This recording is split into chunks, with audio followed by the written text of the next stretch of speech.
बगैर किसी ताखिर के हमारे गेस्ट हैं, मुंबई प्रदेश कांग्रेस कमेटी के सदर हैं, और उन्होंने अपने वक्त में से चंद लम्हा हमको निकाल के दिया है। ऐसे में अगर इनकी दो बात न सुनी जाए तो नाइंसाफ़ी होगी। तो मैं गुजारिश करूंगा मिलिंद देवरा जी से कि मेहरबानी करके आप यहाँ आए और दो शब्द, दो अल्फाज हमारे और आपके बीच में रखें। आदरणीय मंच, मैं सबसे पहले चांदीवली और इस हलके के और इस महफिल में जमे हुए सभी लोगों की तरफ से हमारे बाहर से आए हुए शायर और कवियों का अपने दिल के गहराइयों से स्वागत और इस्तकबाल करना चाहता हूं। इसके साथ साथ मैं आप सभी को स्वतंत्रता दिवस की हार्दिक शुभकामनाएं, मुबारकबाद देना चाहता हूं। आज इंडिपेंडेंस डे हमारे मुल्क के लिए एक बहुत ही महत्वपूर्ण, बहुत ही अहम दिन है।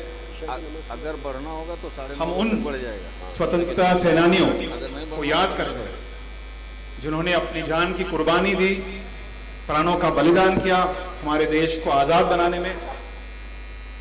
और आज इस अवसर पर एक ऑल इंडिया मुशायरा का एक बहुत ही शानदार कार्यक्रम के जो मुख्य स्पॉन्सर आपके हलके के बहुत ही लोकप्रिय, हर दिल अजीज एमएलए आरिफ नसीम खान साहब का मैं आप सभी की तरफ से मैं उनका शुक्रिया अदा करना चाहता हूं, शुक्रगुजार हूं उनका कि हर साल वे ये कार्यक्रम आयोजित करते आ रहे हैं।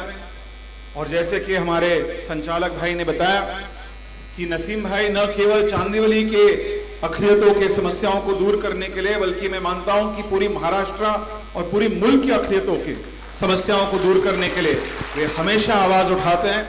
आने वाले दिनों में मैं मानता हूं कि आप सभी को, चांदीवली के खास करके संगठकों को, मतदाताओं को और एक बार नसीम भाई को आपको अपना आशीर्वाद, दुआ देना होगा ताकि वे और बेहतर काम कर सके आने वाले दिनों में।